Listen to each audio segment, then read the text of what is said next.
お姉ちゃんが来た。Halo teman-teman semua, selamat datang di channel Tokunime. Di sini kami akan membahas lanjutan anime Tokyo Revengers yang kami ambil dari manga canonnya. Sehingga bagi teman-teman yang hanya ingin menonton dari animenya saja, saya sarankan untuk berhenti menonton sampai di sini. Namun jika kalian tidak keberatan dengan spoiler yang ada, maka kalian menonton konten yang tepat. Pada episode sebelumnya, kita ditunjukkan ambisi Shinichiro yang sudah tidak punya semangat hidup. Bahkan ia sampai rela mengotori tangannya untuk membunuh gelandangan gondrong yang berkata ia bisa melompati waktu. Semua itu adalah bukti bahwa Shinichiro sudah frustasi dengan apa yang terjadi dalam hidupnya. Oleh karena itu, ia memutuskan untuk terjun dari jembatan sehingga ia bisa tenang. Namun hal yang tidak terduga malah muncul, karena itu menjadi sebuah pemicu supaya Shinichiro bisa kembali ke masa lalu. Dan disinilah Shinichiro sekarang. Dia kembali ke hari sebelum insiden yang merenggut hidup Mikey terjadi. Bagaimana kelanjutan ceritanya? Mari langsung saja kita bahas alur cerita Tokyo Revengers episode kali ini. Shinichiro melihat Mikey kecil yang sedang asik bermain pesawat-pesawatan. Ia sangat kaget kenapa tiba-tiba ia berada di sana. Padahal sebelumnya ia memutuskan untuk terjun dari atas jembatan. Mikey sendiri nampak tidak peduli dengan kakaknya yang berada di sana. Ia terbang memainkan mainan pesawat miliknya. Hingga tanpa sengaja, telapak kaki Mikey menampar wajah Shinichiro dengan sangat keras. Akibat hal tersebut, Shinichiro sampai terpelanting di sofa tempat ia duduk. Namun ia sama sekali tidak memikirkan hal itu, karena baginya keberadaan Mikey seperti sebuah mimpi. Karena seharusnya Shinichiro mati ketika ia memutuskan untuk melompat ke dalam sungai. Namun suara seseorang membuyarkan lamunannya. Orang itu adalah Takeomi yang memarahi Mikey karena telah menyepak Shinichiro. Dan di sana Shinichiro seperti baru menyadari sesuatu bahwa semua yang dijalaninya sekarang ini bukanlah mimpi. Ia juga melihat kalender untuk memastikan dan alangkah kagetnya dia saat melihat kalender bahwa hari ini adalah tanggal 30 Juli tahun 1999. Hari yang sama ketika ia bunuh diri namun 4 tahun sebelumnya. Di sana ia melihat wajah imut Mikey yang meminta maaf kepadanya karena Mikey merasa biasanya Shinichiro menghindari sepakannya. Namun Shinichiro jelas tidak memedulikan hal itu semua. Karena Mikey yang lumpuh di masa depan, kini ia bisa melihatnya dengan tubuh sehat walafiat. Tak terasa air mata Shinichiro menetes. Air mata Shinichiro perlahan mulai mengalir sangat deras. Ia sangat merindukan sosok Mikey yang selama 4 tahun tubuhnya tidak bisa apa-apa. Menyadari tubuh Mikey ada di depannya, Shinichiro langsung memeluknya dengan erat. Kerinduan Shinichiro dan kasih sayangnya kepada Mikey memang sebesar itu. Walaupun pada saat itu Mikey bingung dengan apa yang terjadi kepada kakaknya. Ia menganggap jika tingkah laku Shinichiro begitu aneh. Tapi Shinichiro tidak peduli. Ia memeluk Mikey dengan erat dan menangis dalam pelukan adik kecilnya. Dari sanalah Shinichiro berpikir bahwa semua ini bukanlah mimpi, tapi ia berhasil kembali ke masa lalu. Apa yang dikatakan gelandangan gondrong tempo hari memanglah benar. Jika melakukan perjalanan waktu bukanlah omong kosong belaka. Kemudian Shinichiro mengajak Mikey untuk berlatih mengendarai sepeda motor. Kini terlihat wajah sumringah Shinichiro sangat berbanding terbalik di masa depan di mana ia selalu muram dan juga suram. Ia sangat berbahagia bahwa semua yang dilihatnya bukanlah mimpi. Ia yang seharusnya mati malah terlempar ke masa lalu. Sembari mengendarai motornya bersama Mikey, Shinichiro berbahagia karena ia benar-benar bisa melompati waktu. Dari sanalah Shinichiro berpikir bahwa ia harus memperbaiki semuanya. Karena apa yang dilihatnya adalah kenyataan dan bukanlah mimpi. Shinichiro bertekad bahwa ia akan melindungi Sano Manjiro. Sementara itu Mikey yang masih belum tahu apa-apa hanya bersenang-senang karena ia akhirnya diajari Shinichiro bagaimana cara mengendarai sepeda motor. Dalam pikirannya Shinichiro masih ingat betul pada jam setengah 4 sore Shinichiro mendapatkan telepon dari kakeknya saat ia masih berada di bengkel. Dan sejak hari itu Mikey tidak bisa bergerak. Tubuhnya lumpuh dalam kondisi vegetatif. Setelah kejadian itu, kakeknya meninggal. Lalu Emma juga pergi dari rumah. Dan itulah yang membuat Shinichiro putus asa di masa depan. Namun kini semuanya berbeda. Ia melihat Mikey begitu bersemangat di depan matanya. Mikey tertawa lepas, penuh energi, dan tentunya ia bisa bergerak semaunya tanpa ada masalah. Di sanalah Shinichiro mulai berpikir apa takdir telah berubah. Kemudian saat Shinichiro pulang ke rumahnya, ia langsung buru-buru masuk ke dalam rumah. Ia hanya ingin memastikan apakah kakek dan Emma baik-baik saja. Walaupun segala tingkah lakunya dinilai aneh oleh Maiki pada hari itu, namun Shinichiro nampak bersyukur karena Emma dan kakeknya berada di sana dengan sehat walafiat. Tanpa disuruh apa-apa, Shinichiro berinisiatif untuk membantu memasak. Itu semua Shinichiro lakukan karena kebahagiaannya hari ini. Tidak berhenti sampai di situ, Shinichiro juga langsung membantu untuk bersih-bersih. Sampai-sampai Emma melihatnya dengan tatapan yang aneh. Namun itu semua Shinichiro lakukan karena di masa depan yang ia lalui sangatlah berat, sehingga melakukan pekerjaan rumah dianggap sebagai hal yang sangat kecil baginya. Namun di saat semua terlihat baik-baik saja, Shinichiro mendengar kegaduhan di luar rumahnya. Tanpa menunggu waktu lama, Shinichiro langsung bergegas keluar rumah. Dan di sanalah senyum Haruchio melebar kemana-mana. Kekuatan Dark Impulsif Maiki pertama kali muncul. Saat itulah Maiki menghajar Haruchio sampai mulutnya robek. Sementara Shinichiro terlambat datang untuk menghentikan Maiki. Di malam hari, Shinichiro mulai bertanya kepada Maiki, kenapa ia melakukan hal yang sangat kejam seperti itu. Namun Maiki menjawab jika ia tidak tahu apa yang salah dengannya. Aku tidak tahu apa yang terjadi. Tiba-tiba saja aku melihat Haruchio dengan mulut yang sudah penuh darah. Maafkan aku Shinichiro, tapi aku tidak tahu kenapa aku melakukan itu. Namun Shinichiro menjawab jika bukan padanya Maiki harus meminta maaf. Kemudian Shinichiro membawa Maiki ke rumah sakit. Di sanalah Maiki meminta maaf kepada Haruchio karena ia sudah melakukan sesuatu yang buruk kepadanya. Namun bekas luka yang diterima Haruchio tidak mungkin bisa hilang. Mendengar hal itu, Maiki yang merasa bersalah langsung pergi untuk mencari angin segar. Tetapi Shinichiro yang masih berada di sana mencoba untuk membicarakannya dengan Haruchio.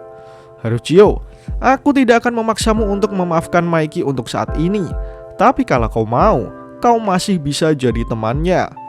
Haruchio yang sedang duduk di ranjang pesakitan langsung mengelurkan tangannya dan menjawab tentu saja. Dia akan selamanya menjadi temanku. Kemudian Shinichiro juga mengelurkan tangannya dan mereka menjabat tangan satu sama lain. Namun hal yang tidak terduga terjadi. Ternyata hal itu menjadi sebuah pemicu bagi Shinichiro untuk melakukan perjalanan waktu. Dan tiba-tiba, kini Shinichiro sudah berada di dalam bengkel miliknya. Padahal beberapa waktu yang lalu ia berada di rumah sakit mengunjungi Haruchio.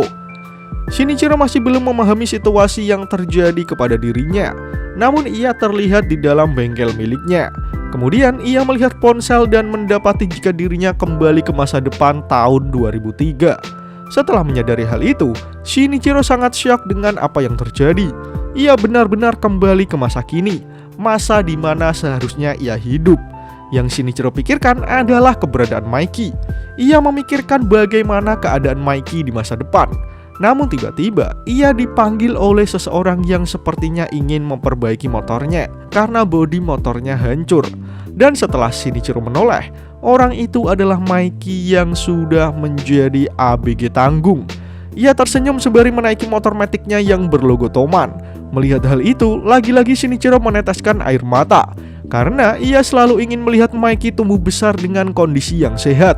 Maiki yang tidak mengetahui apa-apa mendorong motornya ke bengkel Shinichiro. Sesampainya di sana, Maiki menceritakan jika Baji menjaga motornya habis-habisan, tapi ia malah menendangnya sampai hancur. Oleh karena itu, ia ke bengkel kakaknya untuk meminta tolong supaya motornya diperbaiki.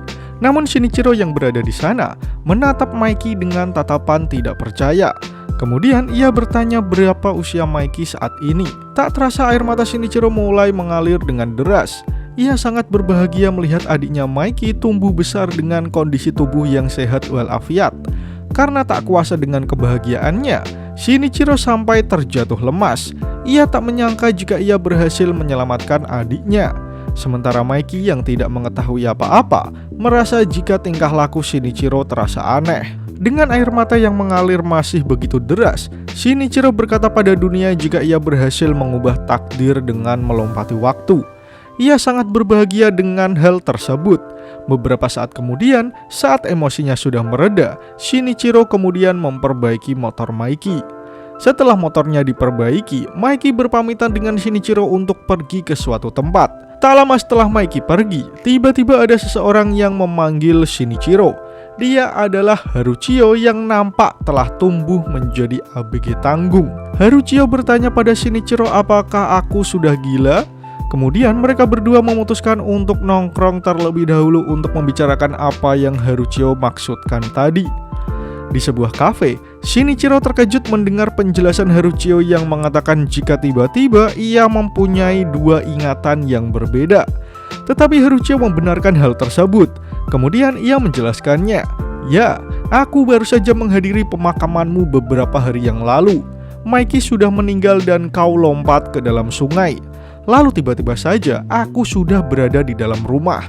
Kemudian muncullah ingatan masa lalu yang baru. Kamu seharusnya menjadi perawat, tapi sekarang kamu menjadi montir di bengkel. Lalu Mikey membentuk geng motor bernama Tokyo Manji dan dialah yang menjadi ketua gengnya. Aku benar-benar tidak tahu apa yang sebenarnya telah terjadi." Kemudian Shinichiro menjawab semua kebingungan Haruchio. "Haruchio, aku melompati waktu untuk menyelamatkan takdir Mikey." Shinichiro langsung berterus terang kepada Haruchio. Namun sepertinya jawaban tersebut malah membuat Haruchio semakin pusing. "Hah? Melompati waktu? Apa yang sedang kau bicarakan?" Kemudian Shinichiro melanjutkan perkataannya.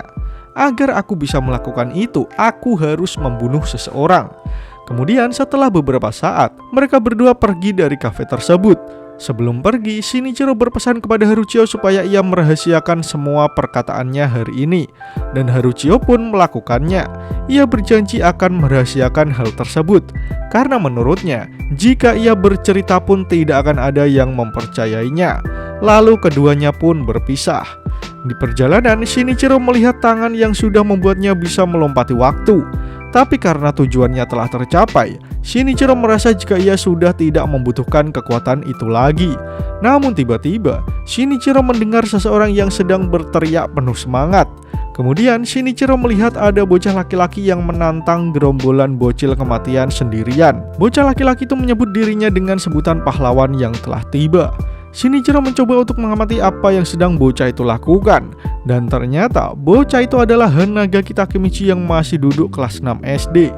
Ini adalah kisah Takemichi yang dulu menyelamatkan Hina saat diganggu oleh segerombolan anak-anak SMP, di mana Kisaki malah bersembunyi layaknya seorang pengecut. Bocil kematian itu mencoba untuk memprovokasi Takemichi karena ia melihat Takemichi yang gemetaran. Ia berteriak jika Takemichi takut, maka tidak seharusnya ia bertingkah menjadi seorang pahlawan. Namun Takemichi tidak peduli sama sekali.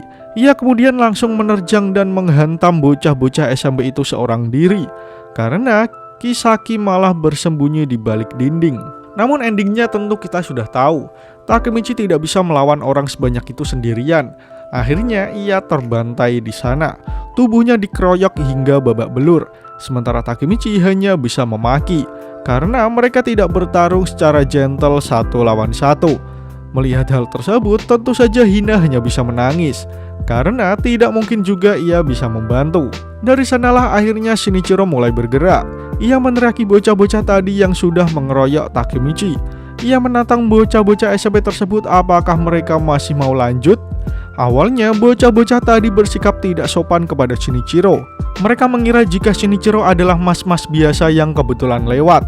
Tapi setelah Shinichiro menunjukkan kekuatannya dengan menonjok sebuah tiang besi, bocah-bocah tadi langsung lari ngibrit karena tiang yang dipukul Shinichiro sampai penyok maksimal, bahkan tiangnya hampir ambruk. Setelah bocah-bocah tadi lari, Shinichiro kemudian menghampiri Takemichi dan menanyakan kondisinya.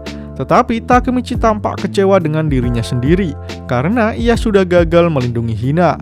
Namun saat Takemichi bangun dan melihat Shinichiro, ia malah menangis sembari bertanya, "Bagaimana cara supaya aku bisa lebih kuat? Aku ingin menjadi sepertimu." Takemichi menanyakan hal tersebut dengan air mata yang menetes melalui sela-sela pipinya. Namun kata-kata yang langsung membuat Shinichiro diam terpaku adalah ketika Takemichi berkata jika ia ingin menjadi seorang pahlawan sejati. Sontak saat itu juga Shinichiro teringat ketika ia harus menghabisi seorang gelandangan gondrong karena ia ingin kembali ke masa lalu. Kemudian Shinichiro berjongkok di depan Takemichi yang sedang bersimpuh di hadapannya. "Kau ingin menjadi pahlawan ya? Tak apa, kau pastinya akan menjadi lebih kuat." Kemudian Shinichiro melihat tangannya. Di sana ia mengingat perkataan gelandangan gondrong yang saat itu berkata, jika ia bisa memberikan kekuatannya jika Shinichiro mau. Kemudian Shinichiro nampak yakin dan percaya dengan jalan yang akan dipilih Takemichi ke depannya. Kemudian Shinichiro mencoba untuk membangunkan Takemichi dengan menggenggam tangannya. Setelah itu, Shinichiro memberikan penjelasan kepada Takemichi. "Hei bocah, jika ada seseorang yang benar-benar ingin kau lindungi, jika tidak ada cara lain, kau bisa menggunakan kekuatan ini." Dan disanalah awal mula bagaimana Takemichi bisa menggunakan kekuatan untuk melompati waktu. Shinichiro memberikan kekuatannya kepada Takemichi lewat genggaman tangan mereka berdua. Takemichi yang masih bocah tentu saja tidak tahu apa maksud dari Shinichiro, namun pasti ia akan memahaminya suatu saat nanti. Sementara Shinichiro sendiri merasa jika membunuh gelandangan gondrong nampaknya keputusan yang keliru, karena seharusnya ia tinggal memintanya untuk memberikan kekuatan tersebut. Kemudian setelah bersalaman dengan Takemichi, Shinichiro pergi meninggalkan bocah yang belum memahami kekuatan besar yang ia warisi. Saat itu juga, Shinichiro yakin dan percaya jika Takemichi pasti bisa mengatasi semuanya. Dan disanalah semuanya dimulai.